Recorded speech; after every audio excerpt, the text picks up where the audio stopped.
नमस्कार। श्री गणेशाय नमो नमः। सरस्वती नमस्तुभ्यं वरदे कामरूपिणी विद्यारंभम करिष्यामि सिद्धिर्भवतु मे सदा।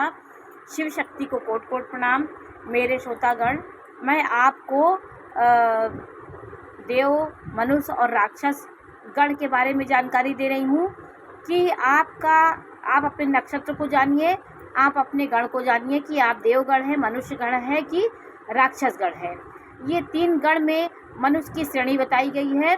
किस नक्षत्र वाले देवगुण होते हैं, कौन से नक्षत्र में मनुष्य गुण पाया जाता है, कौन सा नक्षत्र राक्षस गण है, गण से आपके स्वभाव का पता चलता है। देवगण वाले दैवत्व गुण उनके होता है, ये सबको देवता के तुल्य उनका नेचर होता है। और मनुष्य गण वाला मानवीय गुणों से भरा होता है।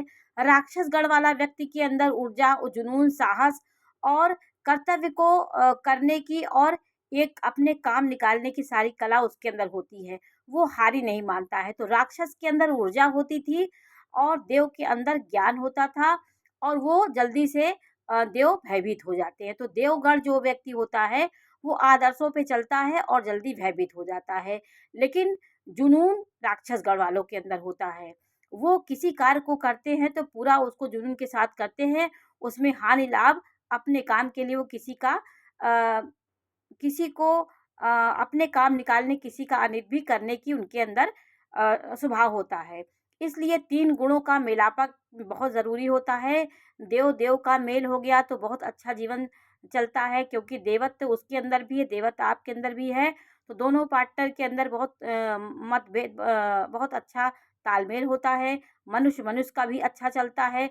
मनुष्य राक्षस का बहुत दिक्कत हो जाती है। मनुष्य राक्षस को वध करता है, मानसिक वध करता है। राक्षस देव के साथ हो जाएगा तो भी यह वध करने वाला हो जाता है। देवता को एक शत्रुता होती है राक्षस और देव में। तो ये एक वैचारिक तालमेल नहीं होगा, विचारों का वध होता है। ये आपके शरीर का वध नहीं होगा।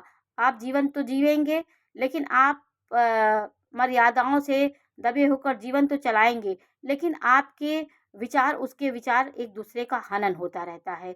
देव आदर्शवादी बात करता है, वो किसी को धोखा नहीं दे सकता, अपने काम के लिए असूलों पे चलता है। उसके अंदर एक भय होता है पाप पुण्य का। लेकिन राक्षस गण वाला व्यक्ति अपने काम के लिए किसी भी तरह से वो अपना काम निकालता है। जुनून होता है, ऊर्जा होती है, साहस होता है, वो बहुत तेज होता है। तो आज मैं आपको प्रत्येक नक्षत्र के गण के बारे में जानकारी दे रही हूँ। मैं 27 नक्षत्रों को लिख ली हूँ और इस तरह मैं चक्र में बताती हूँ, इसलिए आपको एक जगह सब चीज़ें दिख जाएं। देखिए, आप अश्विनी नक्षत्र के हैं, भरणी नक्षत्र और कृतिका नक्षत्र, ये 3 नक्षत्र में आपका जन्म हुआ है। अश्विनी के हैं तो आप देवगुण के हैं, गण हैं। भरणी के हैं, मनुष्य गण आपके अंदर है, मनुष्यता है, मानवीय गुणों से भरे हैं। कृतिका नक्षत्र है तो राक्षस गण आप हैं। तो अश्विनी, भरणी और कृतिका के एक चरण से मेष राशि का निर्माण होता है। तो आपके इन तीनों अलग अलग राशियां जो बनती हैं, जो मेष राशि बनती है, तो उसमें कभी आप देखिए कि मेष राशि वाला व्यक्ति बहुत उदार होता है, दयालु होता है, कुछ आदर्शवादिता होती है तो अश्विनी नक्षत्र का होगा। भरणी में होगा तो मनुष्यता का गुण होगा। कृतिका में होगा तो राक्षसी गुण होगा। राक्षसी मतलब अपने काम को निकालने में माहिर, जुनून होगा और कार्य करने में और अपने लक्ष्य को प्राप्त करने में एन केन प्रकार साम दाम दंड भेद हर की नीति अपना के वो अपना काम निकालने में माहिर होता है राक्षस गण वाला। तो अश्विनी नक्षत्र के आप हैं तो देव गुण है, अगण है। भरणी के हैं तो मनुष्य गण है। कृतिका नक्षत्र के हैं तो राक्षस गण आप हैं। आप अपने नक्षत्र को देखिए, ऐसा नहीं कि आप राक्षस है तो आप राक्षस हैं। आपके अंदर जुनून बहुत होगा, हारी नहीं मानते, काम निकालने में माहिर होंगे और हर तरह के एन केन प्रकार अपने कार्य को पूरा करने की आपके अंदर क्षमता होती है। रोहिणी नक्षत्र में मनुष्य गुण पाया जाता है, उनमें मानवीय गुण भरे होते हैं, उदारता, व्यवहार, किसी का परोपकार करना, किसी के दुख में खड़े हो जाना। तो रोहिणी नक्षत्र वाला मनुष्य गण होता है। और मृगशिरा नक्षत्र इसी में आता है। आपके वृष राशि में 2 चरण में मृगशिरा आ जाता है। तो मृगशिरा नक्षत्र देवगण होता है, देवगण होता है। मृगशिरा नक्षत्र मंगल का नक्षत्र होता है। आर्द्रा नक्षत्र ये भी मिथुन राशि में आता है, ये मनुष्य गुण होता है।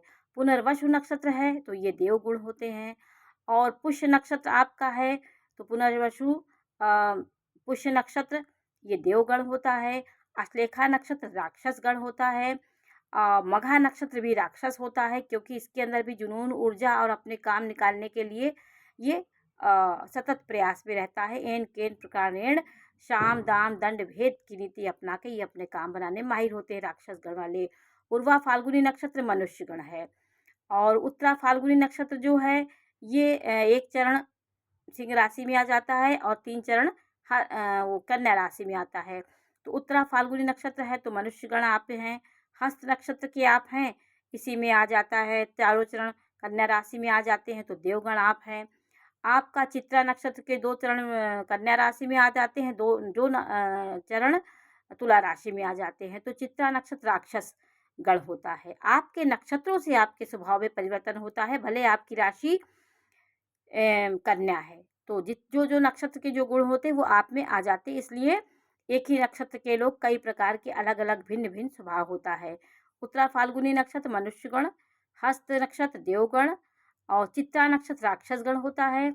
स्वाति नक्षत्र जो हो देवगुण होता है। ये स्वाति बहुत अच्छा नक्षत्र होता है, इसमें स्वाति की बूंद पड़ती है तो मोती बन जाता है, तो ये देवगुण होता है। विशाखा नक्षत्र राक्षस, इसमें भी जुनून होता है, काम के प्रति संलग्नता होती है, लगन होती है। अनुराधा नक्षत्र देवगुण होता है। ज्येष्ठा नक्षत्र राक्षस गण होता है। अनुराधा ये शनि का नक्षत्र है, ये बहुत शुभ नक्षत्र माना जाता है। मृत्यु नक्षत्र है। ज्येष्ठा नक्षत्र राक्षस है, ये वृश्चिक राशि में आ जाता है। अनुराधा भी वृश्चिक राशि में आता है। विशाखा के 1 चरण वृश्चिक राशि में आते हैं, 3 चरण तुला राशि में आ जाते हैं। और मूल नक्षत्र के यदि आप हैं, धनु राशि के हैं तो राक्षस गण आप हैं। पूर्वा अखाड़ा नक्षत्र ये मनुष्य गण होता है। उत्तरा अखाड़ा मनुष्य गण होता है। श्रवण नक्षत्र जो होता है वो देवगण होता है। धनिष्ठा नक्षत्र यदि आपका है, आप धनिष्ठा नक्षत्र 2 चरण मकर राशि में आ जाते हैं, 2 चरण कुंभ राशि में आ जाते हैं। तो धनिष्ठा नक्षत्र में 2-2 चरण आगे पीछे हो जाते हैं। यदि धनिष्ठा के आप चाहे आपका कुंभ के हैं या मकर के हैं, तो धनिष्ठा नक्षत्र में राक्षस गण होता है। ये भी अपने कार्य के प्रति और तकनीक, नीति, हर चीज़ इनके अंदर दिमाग होता है। साम दाम दंड भेद की नीति अपना के ये अपने काम को बनाने की कोशिश करते हैं, बेवकूफ़ नहीं बनते हैं। और शतभिका नक्षत्र ये राक्षस गण होता है। पूर्वा भाद्रपद ये मनुष्य गण होता है। उत्तरा भाद्रपद नक्षत्र ये मीन राशि में आता, मनुष्य गण होता है। और रेवती नक्षत्र देवगण होता है। तो इस प्रकार आप अपने गण को समझिए कि गण का ये मतलब नहीं है कि मनुष्य, देव, राक्षस 3 गणों में जातक के स्वभाव का भिन्नता इसमें देखी जाती है। एक ही राशि कई व्यक्ति होते हैं, उनमें जिस नक्षत्र में आपका जन्म उस नक्षत्र से संबंधित विचार होते हैं, उस नक्षत्र से संबंधित स्वभाव आपका होता है।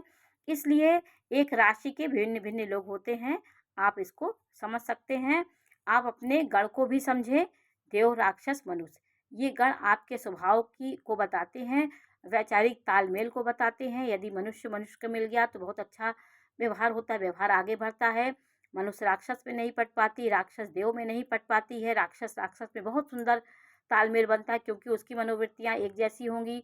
और राक्षस सदैव देवताओं को दबाने की कोशिश करता है, मनुष्य को दबाने की कोशिश करता है। इसलिए राक्षस जो होता है उसको राक्षस से ही उसका विवाह अच्छा होता है, क्योंकि उसकी भी कूटनीतिक नेचर होता है, साम दाम दंड भेदी होती, वो अपने काम में जुनून होता है। और देव गुणवादी, आदर्शवादी, पुण्य लाभ हानि पाप पुण्य को समझने वाले होते हैं। इसलिए इन विचारों का मेल मेलापक में किया जाता है। स्त्री यदि मनुष्य हो गई और पुरुष वर देव हो गया तो अच्छा देवत्व के समान नारी अपने पति का सम्मान करती है। देवगुण पुरुष का होना चाहिए, ये बहुत कुंडली में बहुत श्रेष्ठ ये मिलान होता है। यदि आपका पति देवगण है, आप मनुष्य हैं स्त्री, तो ये तालमेल बहुत अच्छा होता है।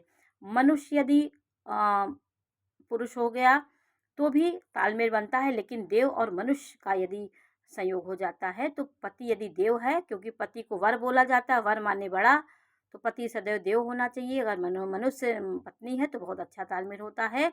देव मनुष्य में हो गया तो विचारों का तालमेल नहीं होगा, जीवन तो चलता है, आपकी विचारों का हनन होगा, आप वो देव अपनी बात आगे करेंगे, राक्षस अपने विचारों को करेगा, इससे तालमेल और लड़ाई झगड़े का संकेत मिलता है। तो आज हमने आपको गण के बारे में जानकारी दी। देव, मनुष्य, राक्षस 3 गण होते हैं।